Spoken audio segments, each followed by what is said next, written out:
As educators, we know that relationships are the heart of our work. That's why we're teachers. We care about our students and we want them to be successful. The Humanizing Online STEM Academy has had a profound impact on how faculty have been able to support our students. So the Online STEM Academy provided faculty step-by-step directions and inspiration on how they could leverage technologies to create really powerful interactions with their students. As a result of me taking the academy, I would say one big change I see is an increase in communication with my students. So if something sort of goes wrong with them taking the class, and sometimes they might just silently unenroll and disappear, now they reach out to me, and I've seen a major increase in retention due to that increase in communication. There was a video in the Liquid syllabus that, Professor Choate took the time to sort of introduce herself, give us a breakdown of how the class was going to work, what to expect. Seeing Professor Choate in that video just helps me feel less anxious. It matters that an instructor cares, because my first year here,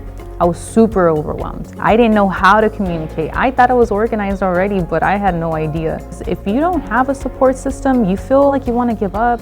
There are students that were in my classroom that would want to ask, but they just didn't. Professor Cho actually has one of the nicest layout and Canvas that I've ever seen. It was really organized. She provided additional lectures that we could watch videos on and sort of just dive a little deeper into the topics to understand. The class was by far one of the most challenging classes I've taken so far. So having the opportunity to go back and listen to her lectures once more made it that much easier to overcome some of the challenges. So it was nearing the beginning of the semester, pretty much just Professor Ayuk and I in the lab, and he then wanted to ask me what my major was, and was probably interested to see that I was not an engineering major or a physics major or anything related to that.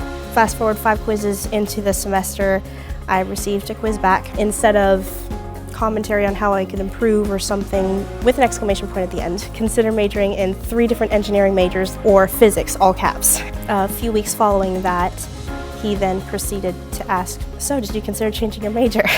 And so I thought that was very encouraging and very motivating. Now, no, I didn't change my major, but just knowing that my efforts were paying off in this course that was difficult for me was definitely very rewarding. One time, I got a lower score on my second exam than my first exam, so she reached out to me and asked me if everything was good. As a student, we have a lot of things going on in our life.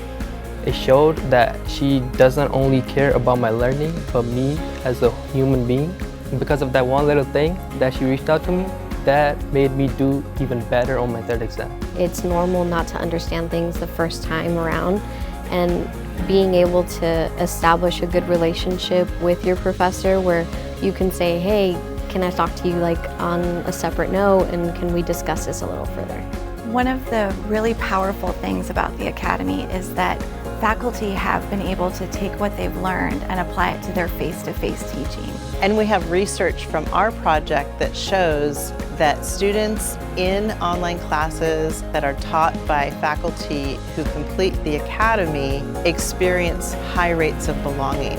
As you were listening to those experiences of students in humanized classes, you probably noticed that they were talking about little things that sometimes we think don't make a big difference, but they do.